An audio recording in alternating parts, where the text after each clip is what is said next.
안녕하세요. 안녕하세요. 무릎팍. 네, 정 박사의 무릎 이야기. 오늘의 컨텐츠는 뚝뚝 무릎에서 소리가 나요. 무릎 소리의 원인과 해결법. 실제로 외래에서 많은 환자분들 보다 보면은 별로 아프진 않은데 소리가 나서 걱정이 되셔가지고 오는 분들도 굉장히 많으시거든요. 소리가 나면 굉장히 이제 신경이 쓰입니다. 거예요. 예민해지고 드디어 내 무릎에 문제가 온 게 아닌가, 네. 이런 걱정과 고민을 많이 하시는데 오늘 제가 그거를 좀 해결을 해드리도록 하겠습니다. 대부분의 의학적 지식이 많지 않은 분들은 큰일 난 거 아니야? 라고 생각을 하실 수밖에 없어요. 네. 하지만 대부분은 큰일 나지 않았다. 맞습니다. 네, 주로 무릎을 굽히거나 펼 때 이렇게 발생을 네. 좀 하죠. 네, 무릎에서 나는 소리를 크게 두 가지로 분류를 해봤어요. 네. 첫 번째는 병적인 소리. 맞아요. 병적인 네. 소리. 이거 뭔가 문제가 있는 그런 네. 소리라고 저희가 보는 거고. 주의를 해야 되는 소리고요. 그렇죠. 그 다음에 생리적인 소리. 네, 생리적인 소리. 네. 생리적인 소리라는 건 결국에는 우리가 일상생활을 하면서 발생할 수 있는 각종 생리 현상이라고 하듯이 네. 충분히 날 수 있는 소리다. 그래서 네. 크게 문제를 삼지 않아도 되는 소리다라고 이해하시면 될 것 같아요. 네, 맞습니다. 첫 번째로 병적인 소리에는 주로 통증이 따라오게 됩니다. 그렇죠. 네. 하지만 생리적인 소리 여기에는 통증이 대부분은 없다라는 네, 맞습니다. 거. 소리는 나지만 그렇죠. 통증이 동반되지는 않죠. 맞아요. 그래서 제 외래로 오시는 우리 환자분들이 선생님 소리가 나서 왔어요. 이렇게 하면 제가 첫 번째 여쭤보는 질문이 아프신가요? 네. 네, 그거 항상 여쭤봐요. 그리고 아프다 이러면은 그 통증이 소리가 날 때마다 항상 따라서 재현이 되나요? 네. 물어보고 반복적으로 항상 나는 건지 여쭤봅니다. 그래서 그때 통증이 따라오게 된다 이러면 이건 조금 문제가 있겠다. 저도 네. 좀 구체적으로 좀 진지하게 말씀을 드리게 되고, 그렇지 않고 소리만 좀 나고 그렇게 뭐 통증이 따라오거나 아니면 내 몸이 힘들거나 이러지 않다 그러면은 대부분 문제가 없을 것 같습니다 라고 이렇게 말씀을 드리게 됩니다. 그래서 의사들이 이제 볼 때 가장 중요한 게 통증이 있냐 없냐가 제일 중요하다라는 거. 두 번째는 부종이 있느냐 없느냐.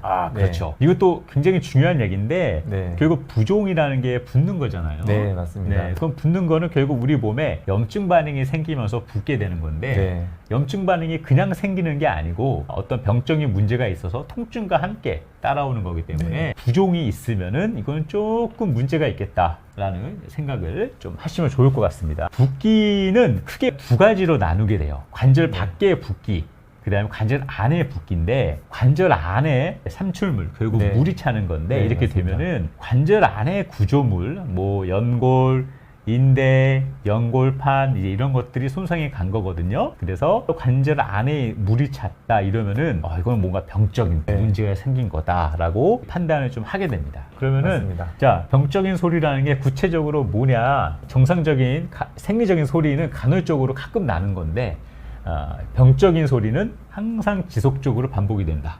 그 다음에 아프고 문제가 있는 거기 때문에 통증이 오고 붓고 네. 이러면은 무릎 쓰기 싫어져요. 네, 쉬고 맞습니다. 싶고, 그러니까 당연히 기능 저하가 올 수밖에 없습니다.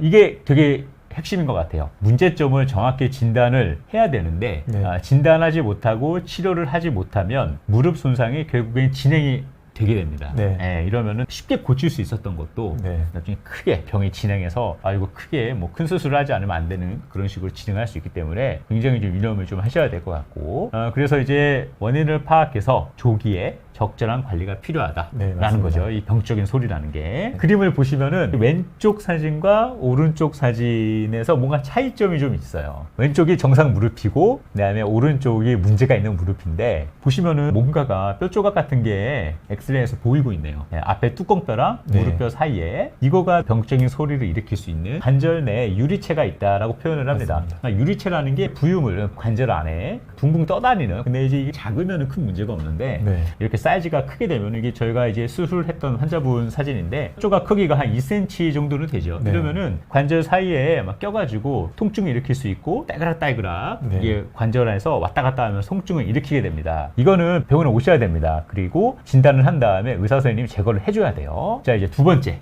병적인 소리. 그럼 또 뭐가 있느냐? 관절이 마찰 없이 잘 움직일 수 있게 해주는 게 또 관절 안에 이렇게 들어있어요. 그렇죠. 네, 그러니까 빙상처럼 마찰이 적게 부드럽게 움직일 수 있는 그게 바로 연골. 관절 연골. 네. 네, 제가 보여드리는 몸 안에 있는 관절 연골을 보시면 아이스링크랑 비슷한 느낌으로 네. 이렇게 하얗게 맞습니다. 매끈하죠. 하지만 이게 문제가 오면은 또 소리가 나요. 네. 네, 이거는 이제 제가 수술해드린 그 환자분 연골인데 이제 관절 안에 이런 연골이 있는데 연골 안에 이게 푸석푸석하게 깨져 있습니다. 네. 이쪽 네. 그림도 마찬가지로 이렇게 되면 연골이 부딪히면서 드르륵 드르륵 이런 맞습니다. 식으로 네. 까칠까칠한 이런 느낌으로 통증이 오고 소리가 나게 됩니다. 쉽게 생각하면 이제 깨져 있는 얼음 위를 그냥 그렇죠. 막 걸어가는 거랑 비슷하겠네요. 아, 역시 네. 우리 최민근 선생님 네, 준비하셨나요 미리? 좀 약간 네. 병적인 소리 세 번째 보시면은 자 이게 왼쪽 무릎 엑스레이 보시면은 이 관절 사이 간격이 일정하게 유지가 잘 되어 있으면서 열려 있죠. 그다음에 다리 모양도 고관절에서부터 발목까지 일자로 그어봤을 때 이제 오른쪽 이거 사진 보면은 조금 이래도 괜찮나 싶은 네. 사진이에요. 이게 엄청 보시면 아프실 것 이제 같습니다. 그렇죠. 네. 고관절부터 발목까지 그은 선이 많이 휘어 있어요. 오다리. 이게 네. 바로 이제 시골에서 우리 어르신들이 보면은 많이 다리 휘어 있고 오다리라고 네. 표현하는 건데 그다음에 뼈가 뼈끼리 부딪히고 있죠. 네. 관절이 다 마모가 됐다라고 하는 건데 이런 식으로 심하게 관절염이 진행을 하게 되면은 네. 소리가 나게 됩니다. 자, 저희가 네. 병적인 소리에 대해서 말씀을 드렸어요. 자, 그러면 저희가 그러면 생리적인 소리가 뭐냐? 네. 그러니까 왜 나는 거냐? 도대체 소리는 그냥 쉽게 생각하시면은 통증과 기능 이런 것과 관련 없는 단순한 소리다 네. 라고 이해를 하시면 좋을 것 같습니다. 99% 사람 네. 중에서 소리가 나더라 네. 라는 거. 그래서 사실은 이거 느끼지 못한 1%가 이상한 게 아닌가 네. 싶을 정도로 대부분의 분들이 소리가 난다라는 네. 거. 그리고 생리적인 소리는 병적인 소리보다 훨씬 더 흔하고 일반적이다. 네. 그리고 대부분 추후에 큰 문제를 야기할 가능성은 별로 없다. 맞습니다. 라는 거. 이렇기 네. 때문에 저희들이 너무 걱정하지 마십시오 라고 말씀을 드리는 거죠. 네. 자, 하지만 소리가 나면은 사실 불안합니다. 불안해요. 네. 네. 병원에 오셔가지고 소리가 정상적인 소리라고 할지라도 의사 선생님이 엑스레이 찍어보고 검사해봤을 때 이거 문제가 없겠습니다 해야지 뭐 마음의 평화가 오는 거기 때문에 그래서 소리가 자꾸 난다 이러면은 뭐 문제가 없다 손 치더라도 한번 점검 정도는 받아보시는 게 좋겠다. 네. 뭐 생리적인 소리 네. 이거 과연 이제 첫 왜 번째. 나느냐 한번 알아보죠. 네. 첫 번째 기포. 네. 기포. 다들 이거 좀 뭐죠? 이해하실 것 같습니다. 가스 버블. 네. 영어 발음 죄송합니다. 별로 안 좋아서. 굉장히 네. 좋았습니다. 관절 주변에 이제 뭔가 가스 기포 이런 것들이 축적이 돼가지고 윤활렉에 조그만 기포들을 형성을 하게 돼요. 네. 쉽게 생각하면 저희 그렇죠. 뾱뾱이 뾱뾱이. 네, 뾱뾱이 생각할 수 있겠네요. 오늘 우리 네. 최문호 선생님 멘트 하나하나가 다 주옥 같아요. 네. 네. 준비하신 거예요, 이것도? 아닙니다. 이거는 지금 갑자기 생각이 나가지고. 네. 뾱뾱이. 네. 우리가 무릎을 구부리고 피고 하는 과정에서 뽁뽁이가 이제 터지면서 네. 나는 소리다. 네. 라고 이해를 하시면 될 것 같고. 이게 생각보다 네. 이 기포에 의한 소리가 굉장히 많다 그러더라고요. 그렇죠. 아마 생리적인 소리의 상당 부분은 네. 아마 뭐 이것 때문이지 않을까라는 네. 생각이 좀 들어요. 그래서 네. 너무 걱정하실 건 없고 뭐 기포가 터지면 그냥 터지는 걸로 끝입니다. 그래서 뭐 네. 별로 걱정하실 건 없다. 생리적인 소리 두 번째 보시면은 여러분들 지금 뭐 무릎을 구부리고 피고 해 보시면 알겠지만 네. 근육이나 인대 이런 것들이 다 움직이는 거거든요. 이게 뼈에 붙어 있는데 근육, 인대 이런 것들이 이런 게 이제 움직이고 하다 보면은 뼈 위를 지나가거나 아니면 뭐 이렇게 왔다 갔다 하는 과정에서 늘어났다, 줄었다, 늘어났다, 네. 줄었다 이렇게 됩니다. 인대가 움직이고 이런 과정에서 무릎에서 폭 소리가 날 수가 있어요. 네. 즉 인대와 힘줄이 움직이고 제자리로 돌아가면서 나는 네. 무릎 소리다. 라고 이해를 하시면 될 것 같습니다. 맞습니다. 뭐 또 대단한 문제가 있는 거는 아니다라는 네. 거. 자, 뭐 생리적인 소리 저희가 세 번째. 그러니까 정상적으로 자동차에 엔진 오일을 칠해 주듯이 무릎에도 윤활렉 엔진 오일 같은 게 있거든요. 네. 근데 그런 게 이제 다 젊으셨을 때는 크게 문제가 없고 부드럽게 움직이지만 연세가 들거나 아까와 같이 연골이 깨지거나 고장 나면은 거칠거칠해지는 거거든요. 네. 무리를 했다든지 뭐 염증 반응이 생겼다든지 어떤 문제로 인해서 윤활액이 감소가 될 수가 있어요. 네. 이렇게 되면은 뻑뻑해지는 거죠. 윤활렉은 관절에 윤활낭이라는 게 있는데 여기서 분비되는 액체라고 네. 보시면 되고 관절을 부드럽게 해서 마찰을 감소시켜주고 연골에 영양소를 공급을 해주는 굉장히 중요한 이런 액체가 되겠는데, 이제 겨울철, 특히 요즘과 같은 시기에는 겨울철의 추운 날씨로 인해서 활동이 부족해지거나 이렇게 되면은 관절 움직임이 감소와 함께 윤활력이 감소하면서 무릎의 소리가 충분히 발생할 수가 있다. 네, 뻑뻑해지는 거죠. 뻑뻑해지는 거죠. 그러면은 과연 다들 이제 무릎에 소리가 나면 큰일 난 걸까? 걱정하지 마시고 통증과 부정이 없으면 괜찮다. 이거 알아두시면 좋을 것 같습니다. 자, 또 오늘의 또 하이라이트 이거 아니겠어요? 무릎 소리를 예방하는 네 가지. 첫 번째, 적절한 준비 운동 실시. 네네. 그래서 준비 운동을 통해서 체온을 좀 올려주고 근육과 인대 이제 온도가 올라가면 이제 부드러워지기 때문에 이제 뻣뻣한 힘줄들에서 나는 소리를 좀 예방을 해줄 수 있습니다. 그렇죠. 이때 뛰거나 좀 오래 걷거나 이런 것들은 무릎에 스트레스를 줄 수가 있으니까 그렇죠. 좀 부하를 좀 줄여서 자전거 타기나 동영상에 보이는 것처럼 이제 엘리프티컬 같은 좀 무릎에 충격이 덜 가는, 그리고 이제 부하를 좀 낮춰준 형태의 유산소 운동을 좀 해주시면 좀 더 도움이 될 수 있을 것 같습니다. 자, 그 다음에는 두 번째, 무릎 주변의 근육 스트레칭. 무릎을 지나는 근육은 앞에만 있는 게 아니라 옆에도 있고 뒤에도 있거든요. 앞쪽 근육, 바깥쪽, 안쪽 근육까지도 사실 다 스트레칭을 잘 해줘야 됩니다. 맞습니다. 대부분 하시는 스트레칭은 햄스트링 스트레칭을 많이들 하시거든요. 그래서 이런 이 위에 있는 스트레칭들은 많이들 하시는데, 이제 바깥쪽 근육 스트레칭이나 허벅지 앞쪽 근육 스트레칭들은 좀 소홀하신 것 같아요. 그래서 바깥쪽, 앞쪽 근육도 스트레칭 열심히 하셔야 무릎에 대한 스트레스를 좀 줄여줄 수 있습니다. 어느 정도 하면 좋을까요? 일반적으로는 한 20초 정도씩 3세트 해주면 사실 근육을 풀어주는 충분한 효과가 있고요. 연세가 있으신 분들 같은 경우에는 뭐 한 30초 정도씩 늘려서 한 2, 3회 정도 해주시면 장기적으로 봤을 때는 좀 뻣뻣함을 개선할 수 있는 좋은 방법이 될 수 있습니다.